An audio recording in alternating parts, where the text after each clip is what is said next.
C'est parti, la guerre contre Han commence, et on peut voir que ça se passe comme je l'avais dit lors de ma dernière review, sur la puissance des deux armées. Et au vu de comment le chapitre est construit, et vu la stratégie de Qin, la bataille va vraiment être très rapide. Il est même possible qu'elle ne dure seulement une seule journée. On verra alors Qin gagner de manière éclair contre Han, pour se rattraper de la défaite éclair contre Zhao, en une seule journée face à Hongo. Si ça se passe comme ça serait vraiment top pour Qin, et ça les relancerait dans l'unification de la Chine. Bien que pour nous, lecteurs, enchaîner des batailles d'une seule journée, c'est assez dommage. Mais bon, ça me gêne pas tant que ça, car on sait que de toute manière, les grosses batailles vont arriver après. Que ce soit contre Wei ou bien Zhao, qui est l'objectif principal de Qin. Abonnez-vous et likez la vidéo, c'est le meilleur moyen de me soutenir, ainsi que lâcher un petit commentaire. On peut voir dès le début les positionnements des deux armées. Tu et ses 100 000 hommes sur le côté gauche, contre Rakua Khan et ses 120 000. Et de l'autre côté, Shin avec son unité de 60 000 hommes contre l'armée de Haku Okuku et ses 70 000 hommes. Ça fait quand même bizarre de voir une formation comme ça avec deux blocs distincts au lieu d'avoir comme d'habitude une armée centrale avec une aile gauche et une aile droite. Ou sinon ils vont chacun faire leur propre formation avec armée centrale et deux ailes. Du côté de l'armée de Tu, on aurait Kanu à gauche, Rukumi à droite et Tu pour diriger le centre. Mais étant donné qu'il a l'air d'avoir autre chose en tête, il se peut que ce soit Ryukoku qui s'occupe du centre. Et du côté de la Aishin, Shin est à gauche, Kyukai à droite, et pour le centre on a un problème car il manque un général. Soit Ten s'en occupera avec l'aide de N et Sosui, les deux autres mieux gradés, ou bien ils vont nommer un général temporaire. Bref, ce ne sont que des suppositions, et j'ai plusieurs idées de ce que Shin pourrait faire. J'y reviendrai plus tard dans la vidéo. Dès les premières pages du chapitre, on voit à quel point la guerre est violente avec des morts des deux côtés. On voit que les deux stratégies du côté de Ten et Haku Okuku sont d'envoyer des lignes une par une. La première ligne de Qin se fait dominer par les soldats d'élite de Han, ce qui est logique, car même s'ils n'ont pas d'expérience, ils savent bien se battre, contrairement aux nouvelles recrues de Qin. Sauf que la deuxième vague est composée des anciens soldats de la Aishin avec de l'expérience, et on se rend compte à quel point l'expérience est l'une des métriques les plus importantes sur un champ de bataille, car il la retourne complètement pour reprendre l'avantage. Du côté de la Aishin, Kanto fait partie de la deuxième vague, et la façon dont Hara l'a dessiné lui donne une certaine aura. C'est bon, ce n'est plus un petit nouveau de l'unité. Il a fait beaucoup de batailles depuis et va maintenant inspirer les nouveaux et leur donner du courage comme Shusal l'avait fait avec lui. J'espère qu'on le verra d'ailleurs se battre avec la lance de ce dernier. Shito aussi a intérêt à nous montrer ce qu'il vaut, car même s'il est assez jeune, Sugen le trouve prometteur et j'ai envie de voir ça. D'ailleurs, il est important de souligner que même si la première vague de Qin s'est fait dominer, ils se sont vraiment bien battus pour une première bataille. La plupart des vétérans rentrèrent aussi dans la guerre, que ce soit la Hayu rouge et la Hayu noire, l'infanterie dirigée par Sugen, ainsi que Denyu et Eru qui se mettent à prendre des initiatives d'eux-mêmes, l'un qui va soutenir l'infanterie et l'autre qui va s'occuper de la cavalerie ennemie. Et ça c'est vraiment cool, c'est des petits détails assez importants qui nous montrent l'évolution de l'unité Aishin. Et on voit à quel point l'unité est puissante car ils ont bien repris l'ascendant sur l'armée de Han, tellement qu'elle fut confuse et leur surprise fut telle qu'elle fut complètement débordée par Qin. Han pour répondre, décide d'essayer de viser un maximum les nouvelles recrues. D'ailleurs le général qui dit ça, ainsi que son commandant, je les vois pas forcément survivre longtemps. À vouloir juste focus les nouveaux, ils vont être surpris de la frappe de l'unité quand ils vont se retrouver en phase 2. Même si l'unité va essayer de protéger un maximum les nouveaux, car c'est dans les valeurs de l'unité, et qu'il faut minimiser un maximum les pertes. Et Han, en utilisant cette stratégie, arrive pour l'instant à un peu ralentir Qin, mais Qin ont toujours l'avantage. On a ensuite le point de vue de l'avant-bataille sur les stratégies prévues. Tout explique que même dans une configuration inhabituelle, une victoire écrasante lui paraît illusoire. Dans cette bataille, nous ne vaincrons pas sans verser beaucoup de sang. Cependant, ils ne peuvent pas se permettre de perdre beaucoup de soldats, car il leur reste encore beaucoup de choses à faire après cette guerre. Ils sont alors forcés d'utiliser une stratégie non conventionnelle pour éviter de perdre un maximum de soldats. La stratégie en question est assez simple. Envoyer nos commandants en première ligne dès le début de la bataille et écraser l'armée de Han avant qu'elle ne puisse réagir. C'est un pari assez risqué mais ça m'étonne pas tant que ça.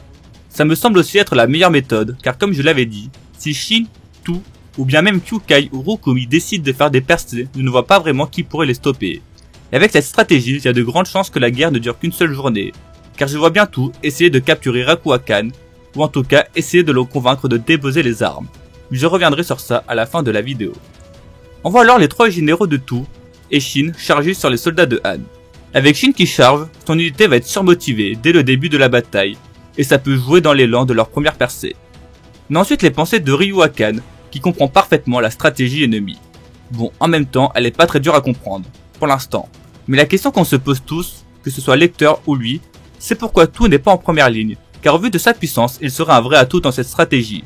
Et on sait très bien que c'est pas le genre de général qui reste gentiment dans son QG, en ayant peur de l'affrontement. Et là, on arrive sur la fin du chapitre, avec Tout qui dit qu'il va quitter le quartier général un moment et qu'il a besoin de 10 cavaliers avec lui. Et là, il y a énormément de théories possibles. Mais un détail qui me semble important, c'est que Tout regarde le soleil. On a 2 planches juste pour ça, une accentuée sur son regard et l'autre sur le soleil. Je pense que c'est un détail assez important. Il a donc quelque chose à faire à une certaine heure, mais quoi?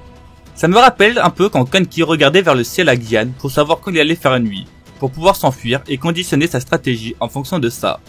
Après, il est possible que Tout ait juste regardé le soleil, en se disant qu'il ne devait pas trop traîner pour vite finir cette bataille en une seule journée, et qu'il devait alors intervenir pas trop tard, mais ça m'étonnerait. Je pense vraiment qu'il a un truc de prévu, mais quoi? Si vous avez des idées, en commentaire, je suis intéressé. On peut supposer que c'est un rapport avec le message qu'il a envoyé à Nei, un rendez-vous peut-être très proche du champ de bataille. Et s'il arrive à convaincre la princesse de Han, ça mettrait un énorme coup au moral aux armées de Han. Et si elle est à ses côtés, ça pourrait faciliter beaucoup de choses pour forcer Han à rendre les armes. J'ai vu certains dire sur Twitter qu'il se peut que Tout ait une autre petite armée avec lui, des petites villes de Han pour essayer d'encercler Rakuakan. Mais ça m'étonnerait vraiment. Je vois pas les soldats de Han déjà se retourner contre leur propre état. Déjà ne pas les aider c'est quelque chose d'énorme. Mais de là à prendre les armes contre eux, ça m'étonnerait. Moi j'ai vu comme idée à ma première lecture que Tout va essayer de prendre la vie d'un général ennemi. Il reste au QG au tout début pour analyser la bataille. Et là il se peut qu'il ait vu une faille et compte s'y introduire pour prendre la tête d'un général d'entrée de jeu dans cette bataille. Ce qui mettrait l'armée de Qin en confiance. Mais bon, vu comme l'armée de Han est présentée, seul Rakuakan et Aku Okuku semblent être importants. Donc même si Tout venait à tuer un général autre que, je sais pas si ça aurait un énorme incident sur la bataille. J'aurais bien aimé vous dire qu'il va viser Rakuakan, mais ça me semble totalement impossible avec seulement 10 hommes. Après, peut-être qu'il ne faut pas se fier qu'aux 10 hommes. Il se peut qu'il se serve des 10 hommes pour faire une petite percée à un endroit, pour ensuite qu'ils restent sur le champ de bataille, et prennent le commandement d'énormément d'hommes. Et au vu de leur stratégie, attendre Ryoakan semble être la chose la plus importante. On pourrait imaginer que Shin, avec pas mal de ses hommes, propose un énorme détachement pour se rabattre sur lui, et mettre une grosse partie des forces vers là-bas, et finir la bataille le plus vite possible. Et bien que j'aurais une parfaite confiance en Shin et Tout pour percer cette armée, si les deux s'unissent, ça laisserait un gros trou du côté droit de Qin, qui risquerait de subir beaucoup de pertes. Mais je me demande si Qin perdrait vraiment tant d'hommes que ça, car il ne faut vraiment pas les sous-estimer comme on a pu le voir dans ce chapitre, et s'ils se la jouent défensive, je les vois bien ne pas perdre énormément d'hommes. En tout cas, ils seraient capables de limiter la casse. Surtout que ça serait essentiellement l'infanterie qui resterait sur place, et on sait à quel point l'unité Aishin possède une infanterie puissante. Ça serait d'ailleurs l'un des meilleurs moments pour Sugen de briller. Bien que je suis d'accord, c'est énormément risqué. Mais si Shin réussit son coup et atteint Ryoakan, ça vaudrait le coup, car la guerre pourrait se terminer sur ça. Et même si la Aishin subit un nombre de pertes élevé, mais sans non plus abuser, ça peut le faire. Car Qin pourrait à l'avenir absorber l'armée de Han pour qu'ils se battent à leur côté. Kyukai d'ailleurs pourrait rester avec l'infanterie histoire de les aider un maximum, comme elle a déjà fait dans d'autres batailles.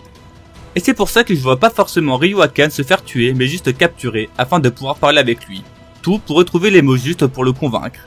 Et si ce n'est pas lui, ça pourrait être la princesse qui pourrait arriver pas très loin du champ de bataille, en fonction du message que Tout lui a confié. Une chose est sûre, c'est que la princesse aura son importance à un moment donné. Il y a d'ailleurs un truc que je trouve étonnant dans ce chapitre. Où sont Kyukai et En? Il y a deux solutions possibles à ça. Soit ils sont en train d'attaquer mais juste Hara nous l'a pas montré dans ce chapitre, par manque de temps, bien que ça me paraît bizarre. Soit il y a un plan de prévu avec eux, mais j'ai pas vraiment d'idée de quoi. Kyukai étant tout à droite, je me demande vraiment ce qu'elle va faire. Bref, je sais pas si ça aura son importance, mais je trouvais ça important à souligner, qu'on n'ait pas vu des personnages aussi importants dans ce chapitre. En tout cas, je pense qu'on n'est pas au bout de nos surprises, et Tout va faire de grandes choses dans cette guerre, que ce soit à l'épée, ou stratégiquement. Et au vu du chapitre, ça me conforte vraiment dans l'idée que la guerre va être éclair, et semble indiquer une énorme victoire de Qin. Qui peut arrêter Tout, ou bien Shin en face? J'ai l'impression de voir Ango, où personne ne pouvait stopper Shibashu. Voilà, j'ai un peu la même impression pour Qin. Mais bien que j'estime très fortement Qin, attention à ne pas se faire surprendre par Han, et surtout Rakuakan qui a l'air d'avoir une bonne vision du champ de bataille. Les possibilités de Tout sont multiples. Que ce soit rendez-vous avec la princesse, attaque rapide sur un général, ou bien même un plan encore plus ambitieux. Je suis tellement hype par le prochain chapitre. Dites-moi en commentaire ce que vous avez pensé de la review et du scan. Je réponds à tous vos commentaires. Like et abonne-toi si la vidéo t'a plu. Sur ce, bonne journée et vive Kingdom.